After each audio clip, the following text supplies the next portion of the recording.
Hello, this is Fatser here. Welcome you all to Study from Home. Let's start with our class 6 social science civics portion with chapter number 1, understanding diversity. In our previous video, we have talked about two different states, that is Kerala and Ladakh, as well as we have observed the lifestyle of Ladakh people as well as Keralian people, right? And how the religions came across to these two region, right? उसके बारे में भी हमने discuss की. तो now हम जाएंगे उन दोनों के कंपैरिजन पे. While Kerala and Ladakh are quite different in terms of their geographical features, तो एक जो लद्दाख है वो कहाँ पे आया हुआ है? पर्वतों के बीच में आया हुआ है. वहीं पे जो केरला है वो कहाँ पे है? चारों तरफ से सी से जुड़ा हुआ है, राइट. तो उनका एक तरीके से जो ज्योग्राफिकल फीचर है वो कैसा देखने को मिलता है? डिफरेंट देखने को मिलता है. लेकिन उनकी जो हिस्ट्री है वो हिस्ट्री में एक तरीके से एक सिमिलरिटी देखने को मिलती है. वो किस तरीके से? लेट वी सी कि both regions were influence by Chinese and Arab traders. कि जैसा कि हमने लद्दाख की जब बात की वहाँ पे हमने तिब्बतियन की बात की, राइट. तो तिब्बतियन भी एक तरीके से क्या होते हैं, जो चाइना का जो रूट होता है वो वहीं से क्या होता है, पास होता है, जिसकी वजह से उनको यानी लद्दाख को क्या मिलता है? रॉ सिल्क मिलता है ना. और अरब ट्रेडर्स है वो भी क्या होते हैं, कुछ इसी वजह से वहाँ पे अट्रैक्ट होते हैं. It was the geography of Kerala which allowed for the cultivation of species and the spatial geographical location of Ladakh and its wool that drew traders to these regions. तो अब जो चाइनीज़ एंड अरब ट्रेडर्स हैं उनको वो अपने पास खींचते हैं या फिर अट्रैक्ट करते हैं, जिनमें मेन वजह क्या है? दैट के जो केरला अपने स्पीसीज़ के लिए जाना जाता है या फिर उसकी जो एक तरीके से स्पेशल जोग्राफिकल लोकेशन जो लद्दाख की है, तो उसके हिसाब से जो ट्रेडर्स है भले ही वो चाइनीज़ हो या फिर अरब हो, वो उनकी तरफ क्या होते हैं? खींचे चले आते हैं. So the history and geography are often tied in the cultural life of a region. तो इसी वजह से कई हद तक जो हिस्ट्री है यानी जो चेंजेस या फिर जो एक एक्टिविटीज़ या फिर जो एक तरीके से मैटर्स इवेंट्स जो पास में हुए होते हैं या फिर जो चीज़ हुई थी वो, एंड जो एक जियोग्राफिकल जो एरिया होता है, राइट, रीजन होता है, वो एक दूसरे को क्या करते हैं? टाइड करते हैं, यानी एक दूसरे के जो एक कल्चरल लाइफ होती है उस पर्टिकुलर रीजन की, उसको बांधते हैं. The influence of diverse culture is not merely a thing of past. Our present lives are all about moving from place to place for work, and with each move, our culture, traditions, and way of life slowly becomes part of the new place we are in. यानी सिर्फ यही नहीं that कि जब हम पास की ही बात करें, दैट के पास में ही जो चीज़ें हुई है उसी वजह से हमारी कंट्री में ये डाइवर्सिटी ऐड हुई है या फिर ये डाइवर्सिटी देखने को मिली है. Not like that. अभी भी हम एक जगह से दूसरी जगह पे भले ही हम काम की वजह से जाते हैं या फिर पढ़ने के लिए स्कूल आते हैं, लेकिन वहाँ पे भी हम नए नए लोगों के साथ मिलते हैं. तो एक तरीके से उनकी लाइफस्टाइल को हम क्या करते हैं? एक्सेप्ट करते हैं, उनकी तरह बिहेव करना स्टार्ट करते हैं. एंड सेम वे वो लोग भी कई मर्तबा हमारी जो एक तरीके से हैबिट होती है उस हैबिट को क्या करते हैं? अपने वो भी उस हैबिट को ट्राई करते हैं और हमारी हैबिट कई मर्तबा उनकी भी हैबिट बन जाती है. सो इस वजह से भी काफ़ी सारी डाइवर्सिटी नावडेज भी क्रिएट हो रही है. Similarly, in our own neighborhoods, we live close to people from several communities. Our daily lives are about the ways in which we do things together and hear stories about each other's lives, customs and traditions. So, जिस तरीके से हम आज जो community में रह रहे हैं वहाँ पे काफ़ी डिफरेंट लोग देखने को मिल रहे हैं, right.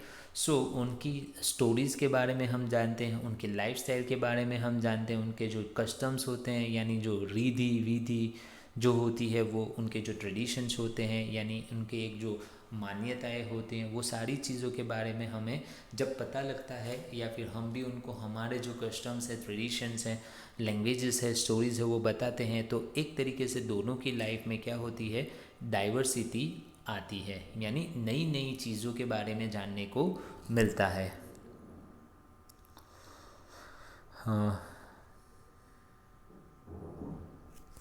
Now a new point is unity in diversity. New point, unity in diversity. अब यहाँ पे हमें बात की है दैट कि India's diversity has always been recognise as a source of it strength. तो इंडिया में भले ही इस तरीके से डिफरेंट रिलीजन देखने को मिलते हैं, कल्चर देखने को मिलते हैं, एक दूसरे से काफ़ी डिफरेंट पीपल देखने को मिलते हैं, लेकिन फिर भी ये एक डिफरेंसेस या फिर ये जो डाइवर्सिटी है वो हमारी एक क्या देखने को मिलती है, स्ट्रेंथ देखने को मिलती है, यानी हमारी ताकत का हमेशा से ही वो हमारी ताकत को क्या करते हैं, रिप्रेजेंट करते हैं। सो जब ब्रिटिश इंडिया के ऊपर रूल करने के लिए आए थे, the woman and man from different culture, religious and religion backgrounds come together to oppose them. तो जब वो रूल करने के लिए आए थे, तो चाहे वो मैन हो, वुमन हो, चाहे वो किसी भी कल्चर को बिलोंग करते हो, किसी भी रिलीजन के हो, किसी भी रीजनल बैकग्राउंड के हो, उन सब ने मिल के यानी यूनाइट होके ब्रिटिशर्स के सामने क्या किया था, अपोज किया था। सो इंडिया की जो freedom movement had thousands of people of different backgrounds in it, जिसकी वजह से हमारी कंट्री को आज़ादी दिलाने के लिए जितनी भी मूवमेंट्स हुई, वो उस मूवमेंट्स को फ्रीडम मूवमेंट कहा जाता है। तो उस मूवमेंट में हजारों लोग थे, लाखों लोग थे, और वो जो लाखों लोग थे उनमें कोई मुस्लिम था, कोई हिंदू था, कोई सिख था, कोई पारसी था, जो कोई डिफरेंट कास्ट का था, जो कुछ यानी मलयालम लैंग्वेज बोलने वाला था, कुछ मराठी लैंग्वेज बोलने वाले थे, कुछ गुजराती लैंग्वेज बोलने वाले थे, यानी सारे के सारे डिफरेंट यानी रिलीजन बैकग्राउंड के वहाँ पे थे।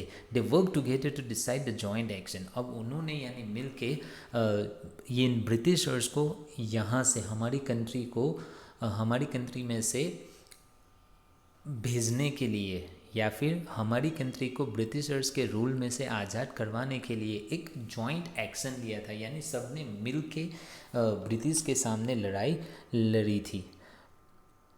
जो वही ब्रिटिशर्स के उन्होंने हमारे ऊपर रूल करने के लिए ये सोचा था दैट कि इंडिया एक ऐसी कंट्री है कि वहाँ पे डिफरेंट लोग यानी अलग अलग डाइवर्स लोग रह रहे हैं, जिनको हम इजीली क्या करेंगे, डिवाइड कर देंगे, कि जो आपस में रिलीजन में यानी एक रिलीजन को दूसरे रिलीजन से लड़वाएंगे, एक कास्ट को दूसरे कास्ट के साथ लड़वाएंगे, अमीर को गरीब के साथ, गरीब को अमीर के साथ, यानी एक इस तरीके से एजुकेटेड को अनएजुकेटेड के साथ इस तरीके से एक दूसरे को लड़वाते रहेंगे, और हम क्या करते रहेंगे, रूल करते रहेंगे। काफ़ी हद तक, कई हद तक वो क्या हो गए थे, सक्सेस भी हो गए थे। लेकिन फिर भी जो कुछ लोग थे वो भले ही डिफरेंट रिलीजन के थे, वो एज अ लीडर आगे आए और उन्होंने हमारी कंट्री के लिए यानी जो ब्रिटिशर्स की ये जो डिवाइड एंड रूल जो पॉलिसी है उसको क्या किया था, बड़ी ही अच्छी तरीके से नाकाम कर दिया था।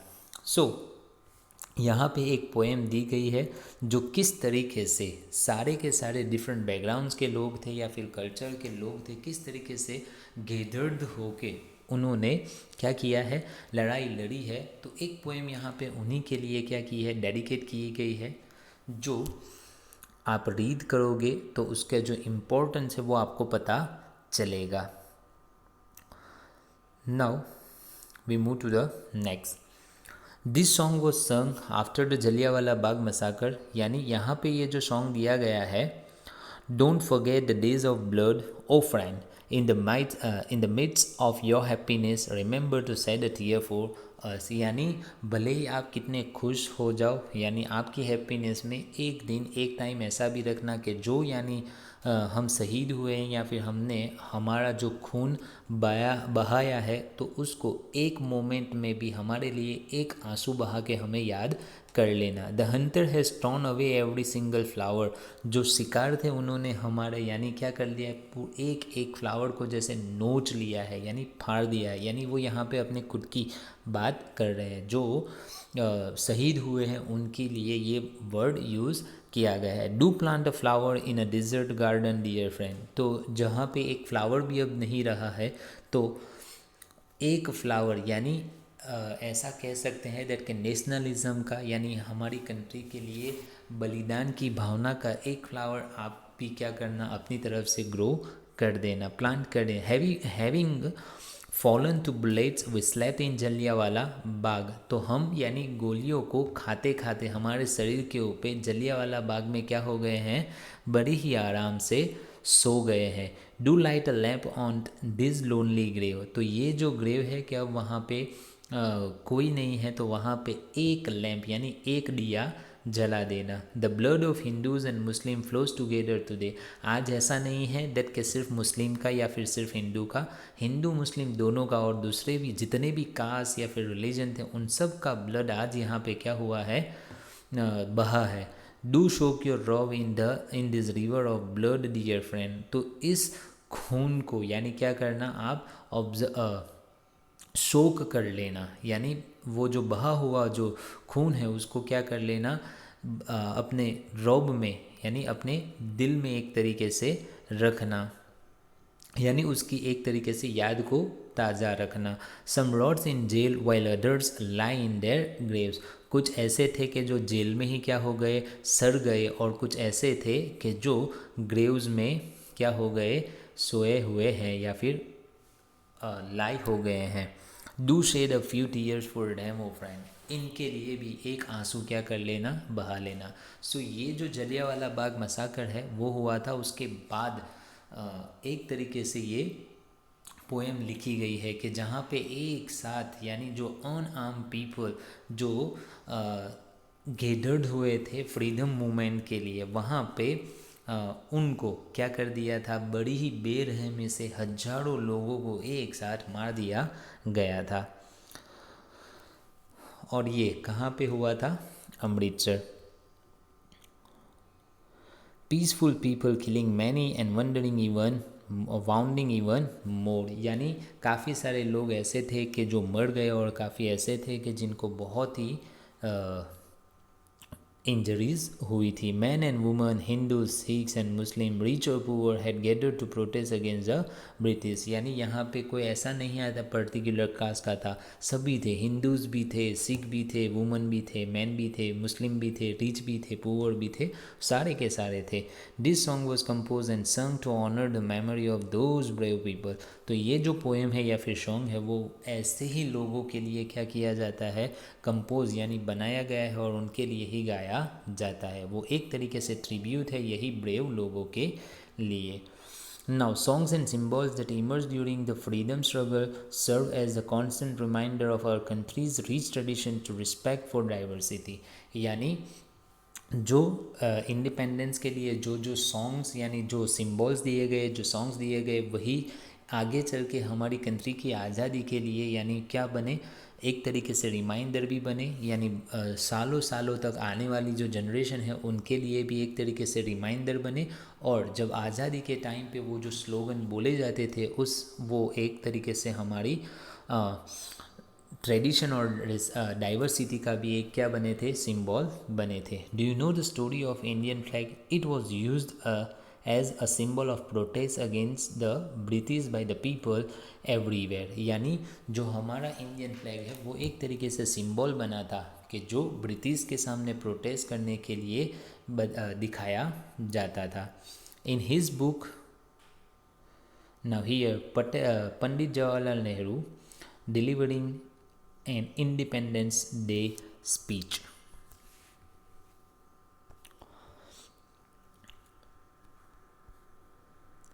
In his book the discovery of India Jawaharlal Nehru says that, यानी उनकी जो बुक है इंडियाज डिस्कवरी ऑफ इंडिया, उनमें जवाहरलाल नेहरू ने बताया है that Indian unity is not something impose from the outside but raider, यानी जो इंडिया की जो इंडियन जो यूनिटी है वो ऐसी नहीं है दैट कि वो जो सिर्फ बाहर से ही दिखती है. It was something deeper and with in its fold, यानी वो तो सबके दिलों में है, right. The widest tolerance of belief and custom was practiced and every variety acknowledged and even encouraged, कि जहाँ पे जो हर एक तरीके की जो वैविध्यता है, हर एक तरीके के जो एक तरीके से रिलीजियस जो डिफरेंसेस है उसको क्या किया जाता है, बड़ी ही अच्छी तरीके से टॉलरेंस किया जाता है, यानी उसको समझा जाता है, राइट. एज वेल एज लोगों की जो बिलीफ है, कस्टम है, उसको क्या किया जाता है, अप्रिशिएट भी किया जाता है, उसको एक्नॉलेज भी किया जाता है, एंड इवन इनकरेज. और एक दूसरे की क्या करते हैं, रिलीजन को जो रिलीजन को फॉलो करने में जो, या फिर एक रिलीजन के पीपल दूसरे रिलीजन के पीपल को अगर कभी किसी भी चीज़ की ज़रूरत होती है या फिर मदद की ज़रूरत होती है, हेल्प की ज़रूरत होती है, तो वो उनको हेल्प भी करते हैं, एज वेल एज एक दूसरे के रिलीजन में भी क्या करते हैं, हेल्प करते हैं. इट वॉज नेहरू, यानी वो नेहरू ही थे कि जिन्होंने हु कॉइन द फ्रेज, यानी इन्होंने ये जो फ्रेज है, यानी एक तरीके से ये सेंटेंस दिया है, कौन सा, यूनिटी इन डाइवर्सिटी, यानी तरह तरह के लोग, वैविध्य लोग होने के बावजूद भी एक तरीके से क्या मिलती है, यूनिटी देखने को मिलती है. टू डिस्क्राइब द कंट्री, हमारी कंट्री को डिस्क्राइब करने के लिए. और यहाँ पे एक बॉक्स दिया है जो बहुत ही इंटरेस्टिंग चीज़ बतलाई गई है. India's national anthem compose by Rabindranath Tagore is another expression of unity of India. In what ways does the national anthem describe this unity, यानी जो हमारा नेशनल एंथम है कि जिसमें हमारी जो इंडियन की पूरी एक तरीके से संस्कृति या फिर जो हिस्ट्री है वो सारी की सारी क्या कर दी है, बतला दी गई है. इस वजह से हमारा जो नेशनल एंथम भी है वो भी हमारी जो डाइवर्सिटी है, हमारी कंट्री की जो डाइवर्सिटी है उसे क्या करता है, रिप्रेजेंट करता है. So that's all. I hope that you will all understand and all your concept is clear. Please do see this video with full of concentration, right? And if you will have any query, you can comment in the comment box in appropriate way. Thank you and have a nice day.